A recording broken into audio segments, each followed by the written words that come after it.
Boa tarde, companheiros da Causa Operária TV. Está no ar o seu Jornal das 5, seu jornal do fim da tarde da Causa Operária TV. Hoje eu, Matheus, diretamente de Blumenau, estarei apresentando o nosso programa J5.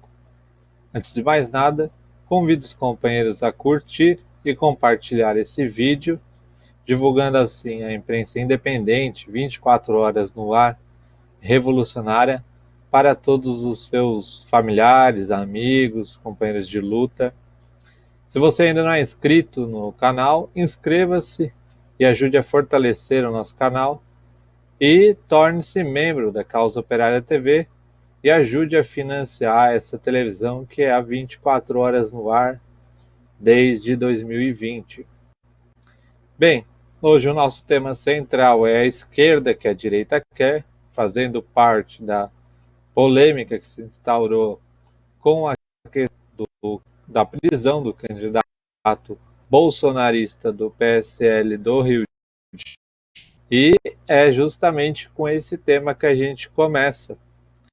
Notícia do portal Brasil 247 destaca que 6 partidos pedem a cassação do deputado Daniel Silveira ao Conselho de Ética.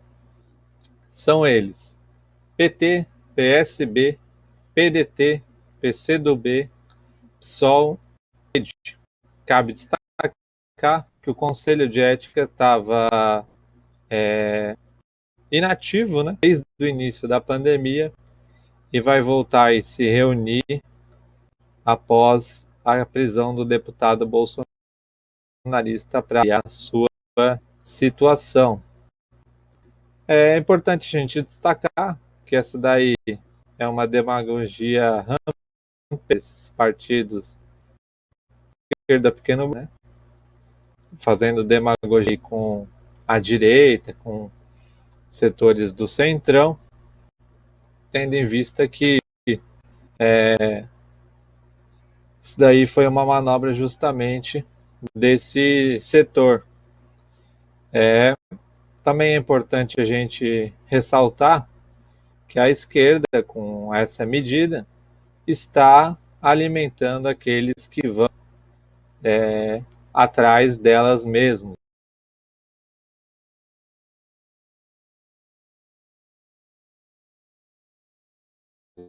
Contra a esquerda na primeira oportunidade que os golpistas assim tiverem.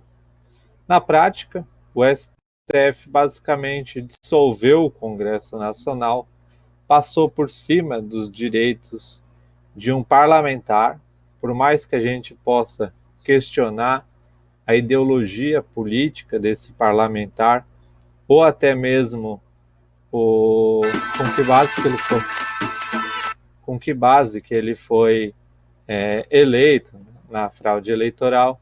O fato é que ele, com toda a sua ideologia, está amparado aí no anseio de uma parcela da população, enquanto os juízes do STF não são eleitos, são pessoas que representam o que há de mais reacionário na política brasileira. São juízes aí que basicamente, com essa ação e com outras que vieram a tomar, como por exemplo, passar por cima da cláusula pétrea da Constituição para prender o ex-presidente Lula, se tornam legisladores no lugar dos parlamentares, né? A demagogia é tanta que o motivo para eles prender o deputado bolsonarista foi a questão dele pedir um novo AI-5 e, na prática, o que o Congresso, o STF está fazendo é de certa forma, um AI-5, né? Uma maneira de reprimir o Congresso Nacional, reprimir aqueles que são, bem ou mal, eleitos pela população.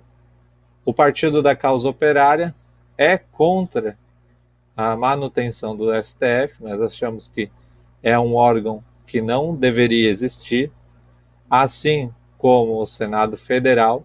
O somos contra a estrutura bicameral, né?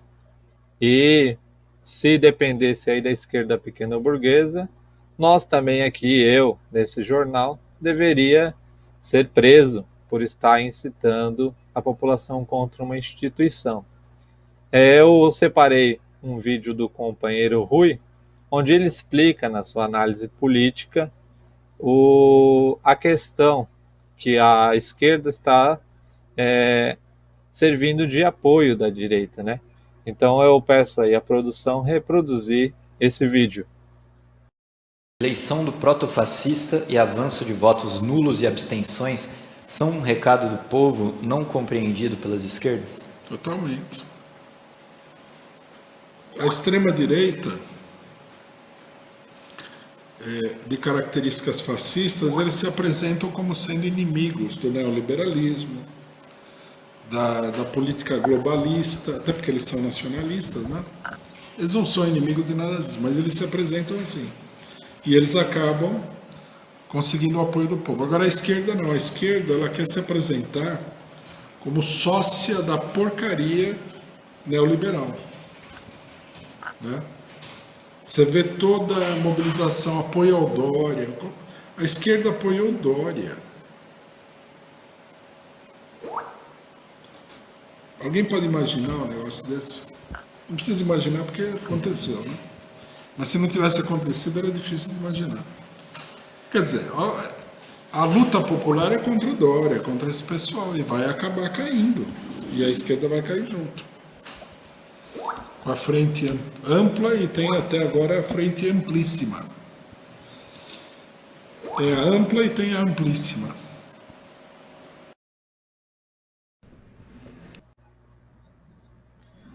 Bem, o que o companheiro Rui explica aí é que com essa política da esquerda de sustentar, junto com a direita, o regime político decadente da democracia burguesa, a esquerda está enterrando a sua própria cova, né? Está servindo de sustentação de um regime que já é falido.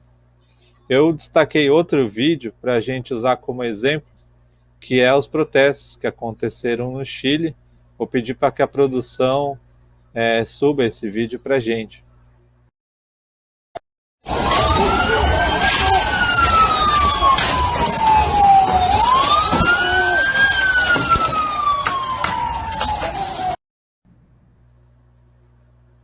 Bem, aí tá um vídeo curto da população chilena ateando fogo em um carro da polícia, né? E por que eu destaquei esse vídeo? É interessante a gente destacar que muito do que a esquerda critica na direita são coisas que a própria esquerda faz, e legitimamente. Como, por exemplo, a questão da ocupação do Congresso Nacional norte-americano pela extrema-direita, onde foi fruto aí de uma repressão violenta, e isso daí foi apoiado por toda a esquerda. A esquerda, tradicionalmente, ela ocupa os prédios públicos e até mesmo o parlamento brasileiro. E a mesma questão aqui na prisão do bolsonarista do PSL, que também de forma demagógica, porque eles seguem a mesma política, eles estão do mesmo lado, ataca o STF, né? Igual eu falei anteriormente, por parte da esquerda pequena burguesa, todos aqueles que se insurgirem contra as instituições da burguesia devem ser presos, devem ser punidos exemplarmente. Aí vale tudo. Vale o STF, vale o Congresso podre, vale até mesmo a polícia militar. É uma coisa que nosso partido com certeza vai debater muito, e é isso aí. Uma outra questão que tem sido fruto de muita confusão na esquerda pequena burguesa, também passa as bruxas, os monopólios da imprensa não, desculpa, os monopólios das redes sociais como o Google, Facebook, entre outros, estão se insurgindo contra a população e até mesmo como contra governos. Tem uma notícia aqui da Folha de São Paulo: Facebook deixa páginas noticiosas em branco na Austrália. Isso aí aconteceu nessa quinta-feira, dia 18, e simplesmente os usuários do Facebook na Austrália acordaram com seus feeds de notícia vazios nessas páginas de notícia. A rede social bloqueou todo o conteúdo da imprensa em uma surpreendente e dramática intensificação de uma disputa com o governo australiano sobre leis de pagamento pelo conteúdo presente na plataforma. A lei,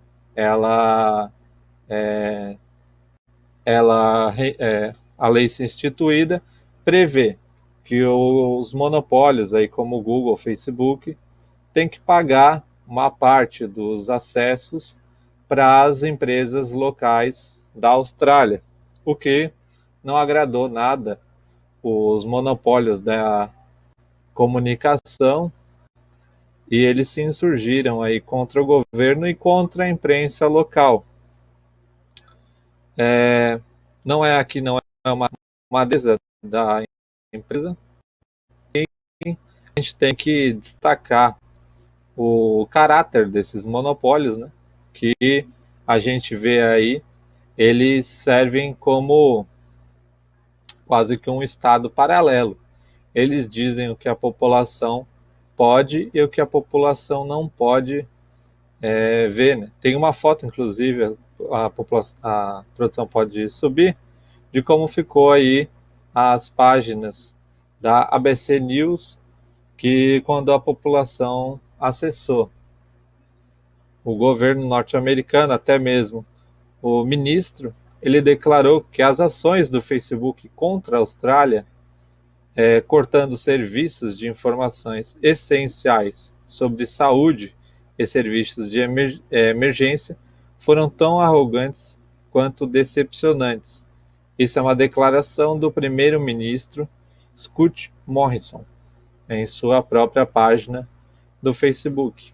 Cabe ressaltar que, inclusive, a própria página do Facebook na Austrália ficou por um tempo inativa, né? É uma política que a gente viu se intensificar com a eleição, com a disputa eleitoral, na verdade, do Joe Biden e do Trump nas eleições norte-americanas, onde houve uma verdadeira retaliação contra o candidato de extrema-direita Donald Trump, e até mesmo plataformas como a Parler foram tiradas do ar. Na época, né, a esquerda se colocou ao lado aí dos monopólios e do imperialismo, e já na mesma semana, esses mesmos monopólios vieram a, por exemplo, tirar do ar a página da Assembleia Nacional da Venezuela, entre outras páginas da imprensa progressista. É uma coisa que devemos denunciar amplamente e que a esquerda jamais deve se colocar ao lado dessa questão, que é puramente interesse dos monopólios norte-americanos. Bem, eu tinha separado também para explicar um pouco sobre o regime político brasileiro, tendo em vista que isso daí tem implicações no Brasil, mas principalmente sobre a questão que a gente estava comentando anteriormente, um vídeo onde o companheiro Rui é o caráter do regime político brasileiro. Eu peço esse vídeo, ele foi reproduzido na análise da TV 247 da última terça, está disponível aqui no nosso acervo, na Causa Operária TV. Então, esse e muitos outros você pode encontrar em nosso acervo. Pode rodar a produção. Eu queria voltar num ponto lá atrás, quando começou o golpe contra a ex-presidente Dilma Rousseff. Eu não me lembro há quanto tempo que a gente faz essa análise política aqui na TV 247, mas deve ter sido certamente há mais de 2 anos, e você falou que um dos cenários para o Brasil era o cenário Egito, né? Você teve lá a Revolução Colorida no Egito, os militares depois tomaram o poder e depois nunca mais se viu manifestações na Praça Tahrir, enfim. Os militares sorrateiramente parece que tomaram o poder no Brasil. Eu queria te perguntar qual que é o regime político que vigora hoje no Brasil? É uma democracia, é uma ditadura, é uma semidemocracia, é uma dita branda? Qual é o nosso regime político, Rui? Bom, você sabe que essas definições elas são um pouco complexas, né? A gente tem que ajustar a definição à medida que a gente vai se apercebendo o que está acontecendo. O que eu prefiro utilizar é o seguinte, né? Primeiro que o regime constitucional brasileiro é muito artificial.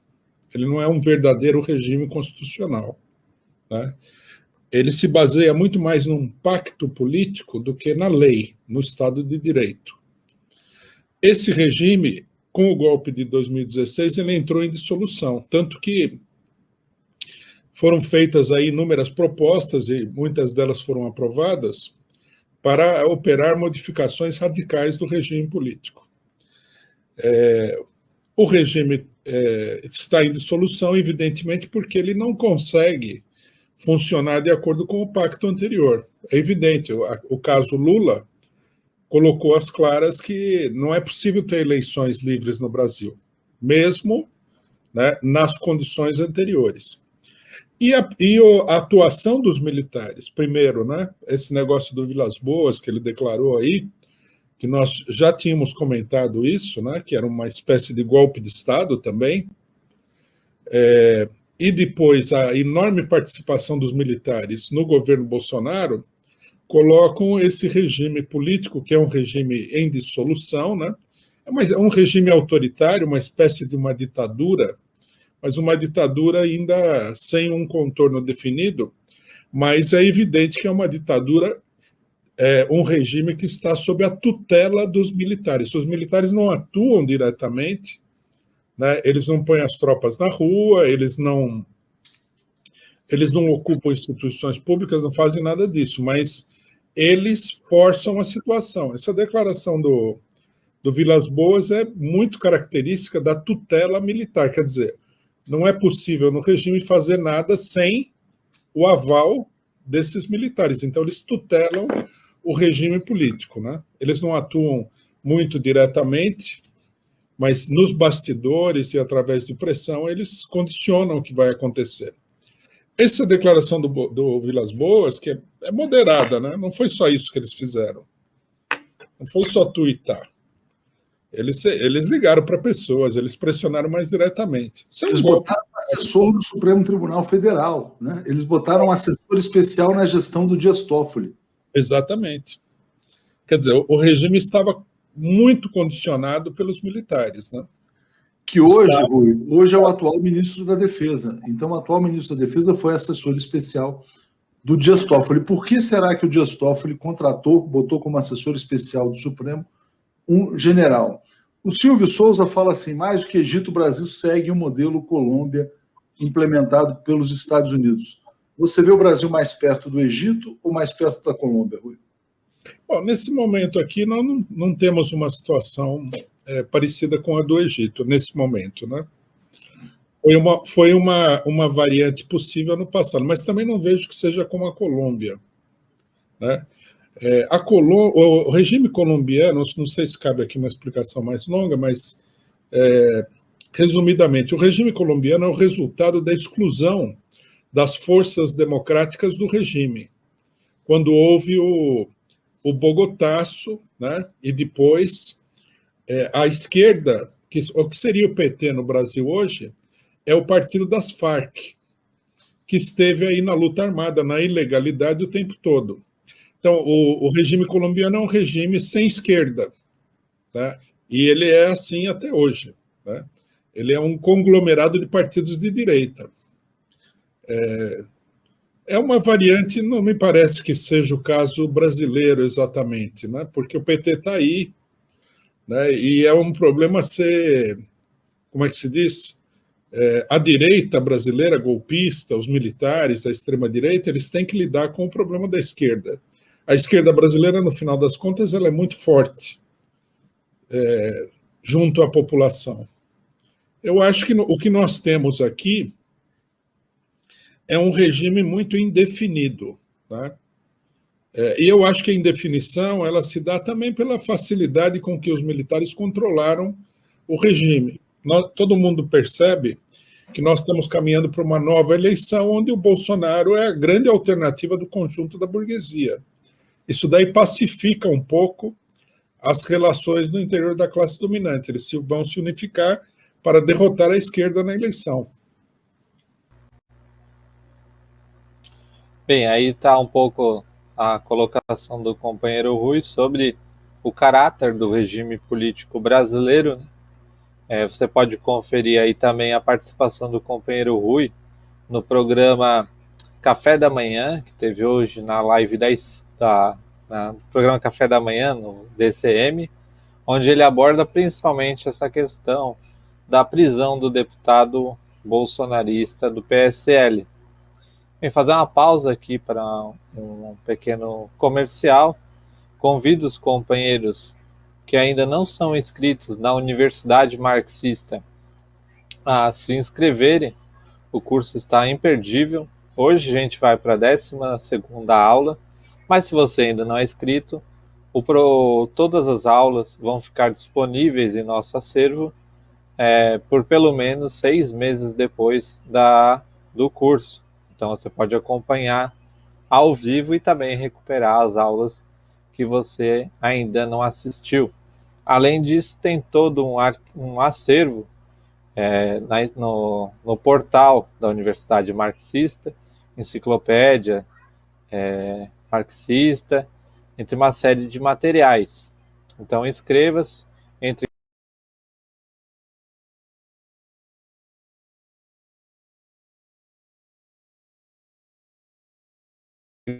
marxista. Como foi com o companheiro Rui, aí ele mudou de horário. Agora é o mesmo dia, a quinta-feira, mas ao invés de ser às 17, como era antes, o companheiro está às 9h30 no programa Café da Manhã do DCM.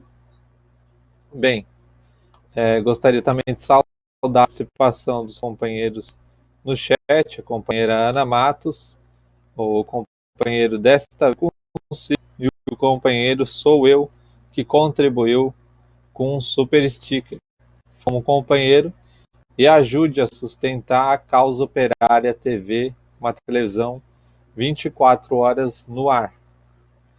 Bem, um outro ponto sobre a esquerda nacional que atua de uma maneira que a direita gosta é uma matéria que saiu também na Folha de São Paulo, que destaca: Revista Times escolhe Boulos, um dos 100 líderes emergentes globais.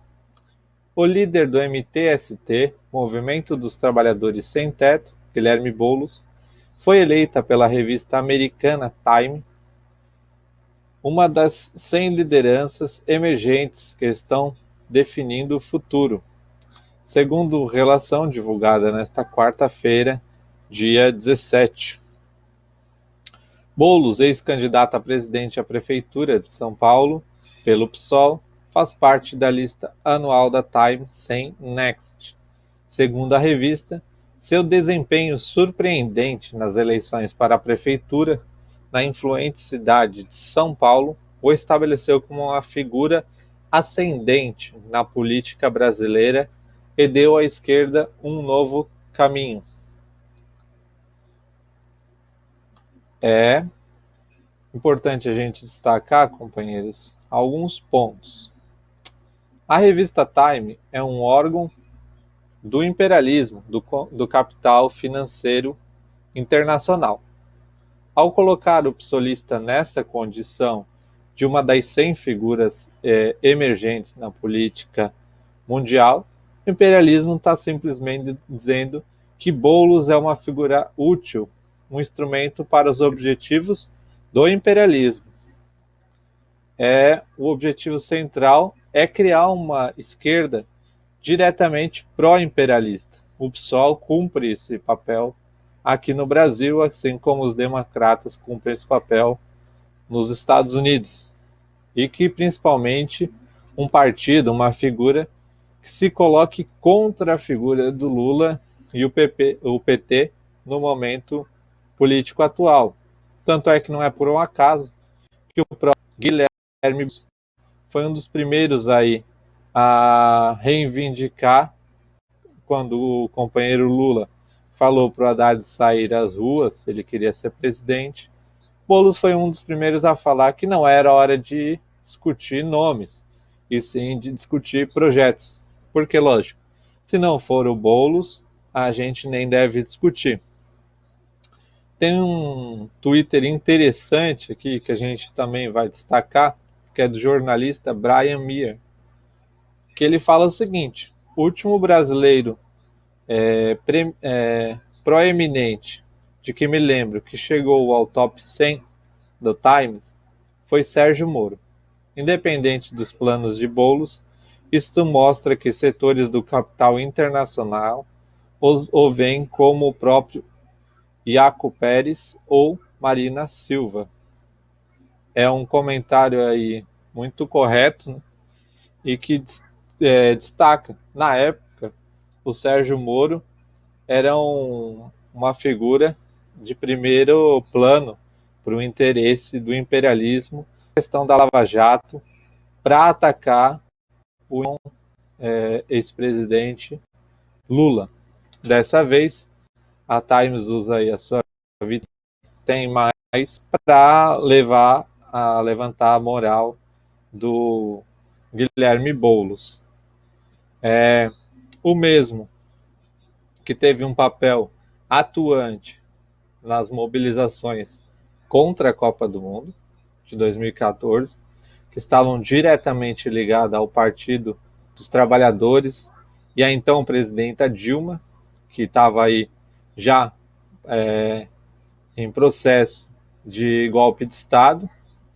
Foi também uma figura de primeiro plano no golpe de Estado de 2016, onde ele, em momento algum, a não ser lá nos finalmente, quando se viu que o golpe iria se consolidar, a levantar a política contra a Dilma.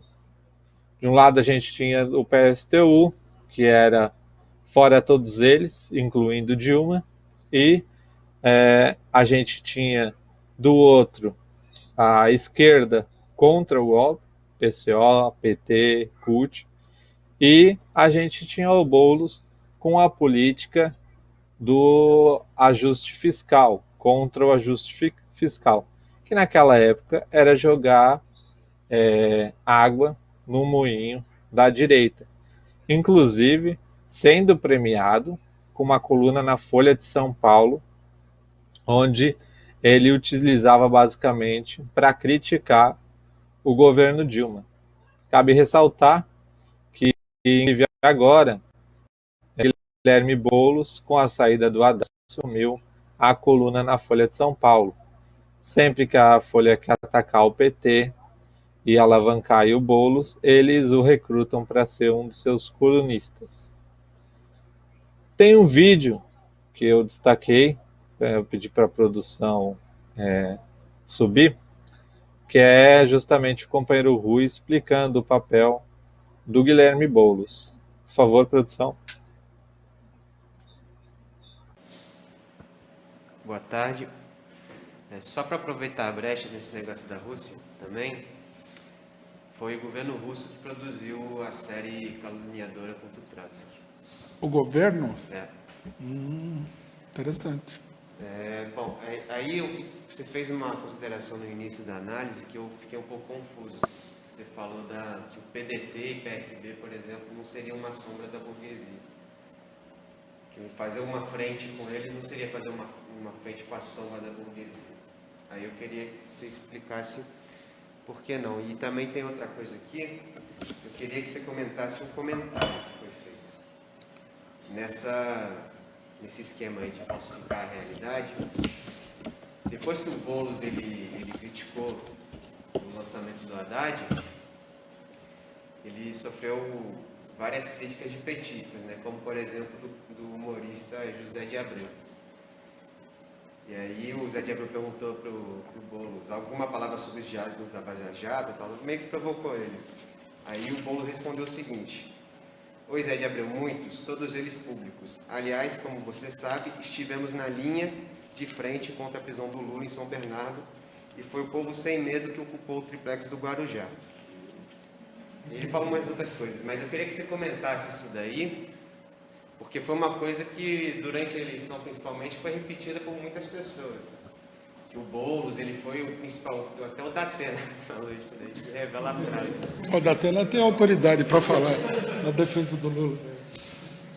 Aí muita gente reproduziu isso daí. E agora só um anúncio, hoje o partido se tornou o principal partido sem parlamentar no Congresso, no Twitter. Ultrapassou o PCB, que era o único que estava na frente, que já tinha passado o PSTU. Então o partido cresceu no Twitter e agora é a principal força que está fora do parlamento. Bom, sobre a questão da sombra da burguesia, eu não estava falando do PDT e do PSB. Estava falando dos setores com que a esquerda se aliou na eleição da Câmara. Esses setores, eles já se transformaram um setor minoritário, digamos assim, da burguesia. É difícil avaliar qual é a dimensão do apoio e tudo mais. Mas, pelo que a gente viu na Câmara, eles caíram muito. Vamos ver se vai haver um movimento para restabelecer esse pessoal e tudo mais. Não me parece o mais provável. Mas o PDT e o PSB também não são a sombra da burguesia. Veja bem, numa situação determinada aí, o Ciro Gomes, ele poderia ser o candidato da burguesia. Já houve até essa cogitação, não me lembro quem foi que cogitou isso. Não sei se foi o próprio Rodrigo Maia que falou que o Luciano Huck, o Dória, o Ciro Gomes poderiam ser os candidatos do que eles chamam de centro, que na verdade é direita, né? Então, ele também não é um candidato que, no momento, é a sombra da burguesia. Vou explicar esse negócio da sombra.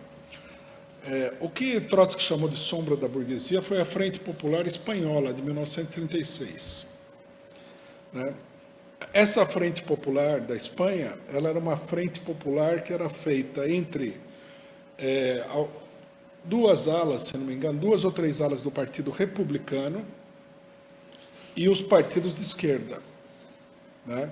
Em primeiro lugar, o Partido Socialista, que era o maior, o Partido Comunista, os anarquistas, que controlavam uma importante central sindical na Espanha, um partido centrista, que era o POM, que o pessoal fala que é trotskista, mas na realidade não era trotskista. Todos esses partidos fizeram uma frente com essas 2 alas do partido, 2 ou 3 alas do Partido Republicano. Por que Trotsky falava que o Partido Republicano era uma sombra da burguesia?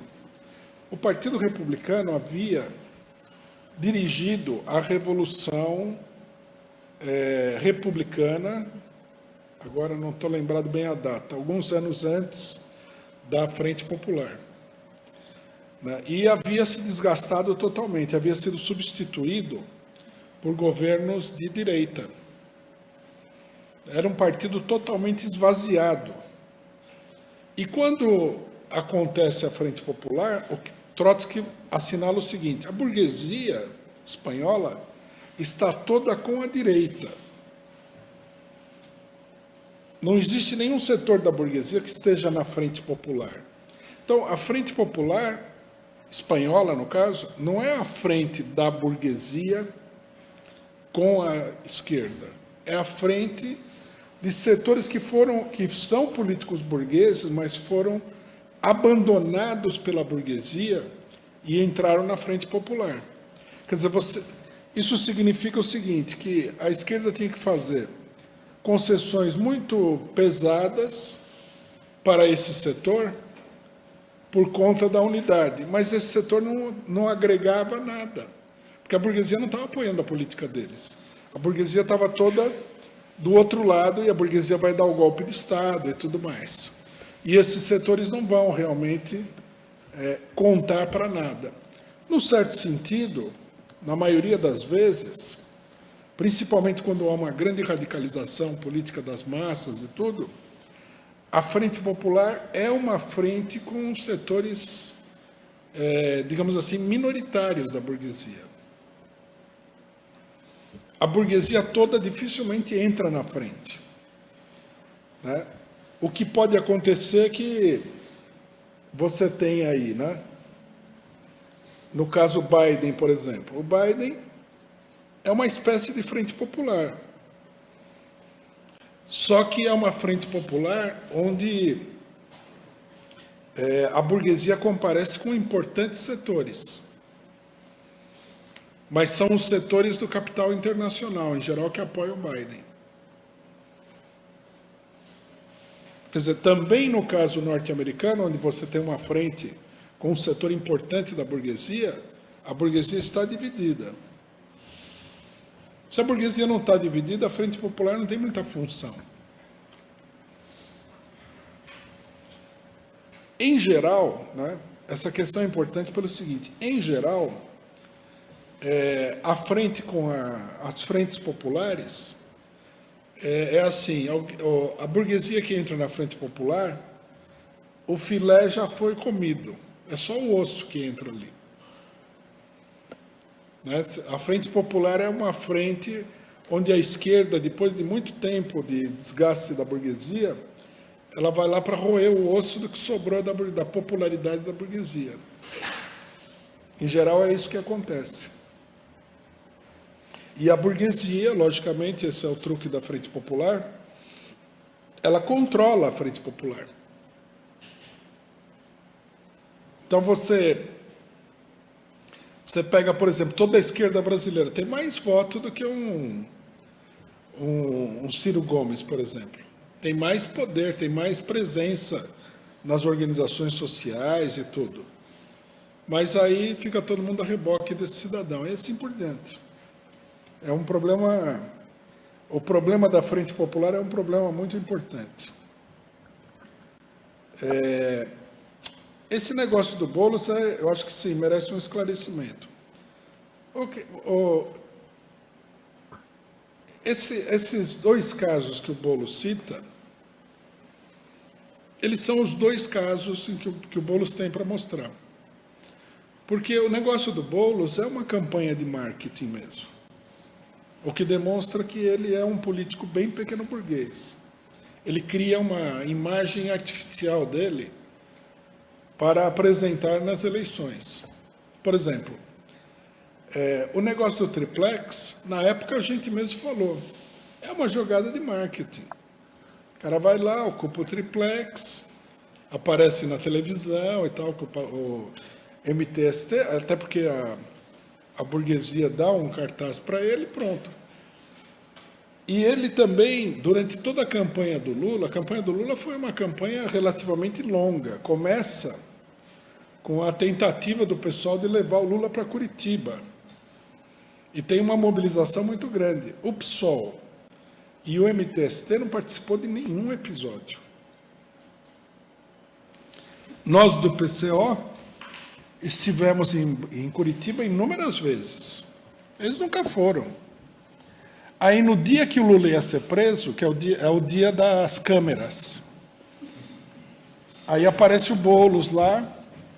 Ele também, uma coisa que, é lógico, ninguém teve lá, também ninguém fala nada. Ele não fez nada, ele apareceu com um punhadinho de gente, né, para fazer um auê, subiu no palanque, apareceu nas fotos, e foi embora. Ele não tentou impedir a prisão do Lula. E ele também apareceu só na hora do ato público.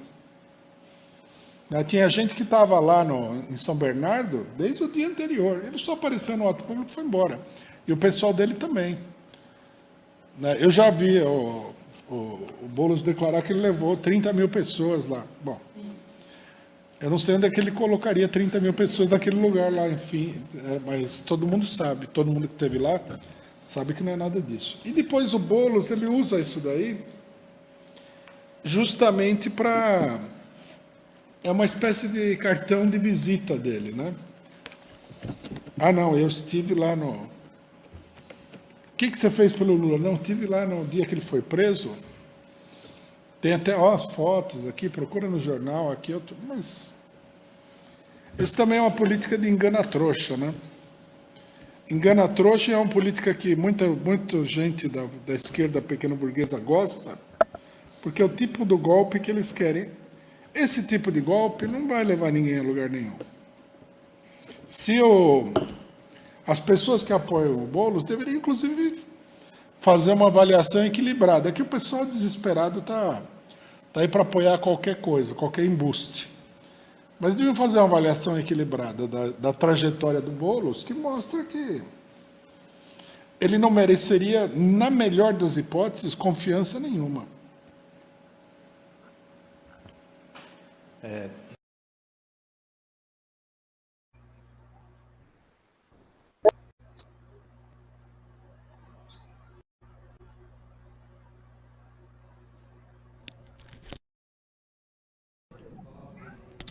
Bem, aí está a colocação do companheiro Rui Costa Pimenta, feita na análise política da semana, né? Você deve acompanhar aí todo sábado a análise política da semana ao meio-dia.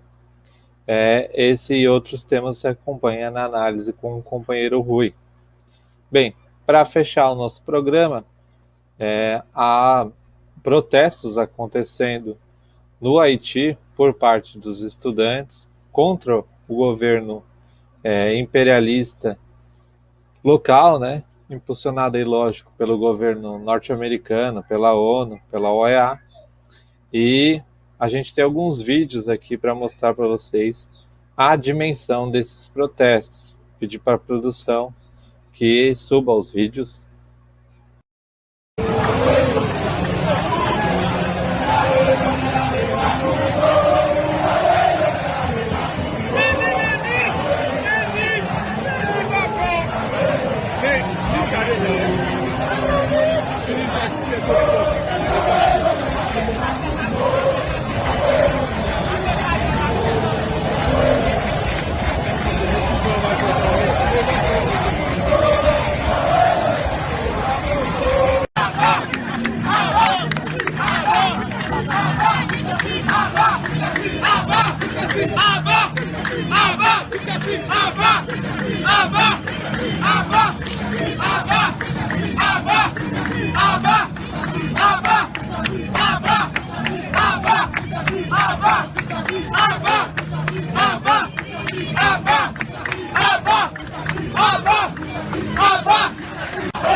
Bem, para fechar o programa aí num clima positivo contra a política de capitulação da esquerda, o povo haitiano mostra qual é o caminho. O caminho é a mobilização popular, a mobilização contra o imperialismo. Hoje eu vou ficando por aqui. Agradeço os companheiros Rude Pride, a companheira Ana Paula Alves, o companheiro Antônio Z. Os companheiros antes eu já tinham citado. Agradecer a companheira Ana pelo superchat. Faça como os companheiros que contribuíram a sustentar uma televisão 24 horas em defesa dos trabalhadores. Bem, você vai ficar aí com a programação da Causa Operária TV. Para aqueles que estão inscritos no curso, não perca, em 1 hora inicia a 12ª aula do curso Stalinismo, uma análise marxista. Eu estou ao ar aqui todas as quintas-feiras no J5. E é isso. Uma boa noite a todos.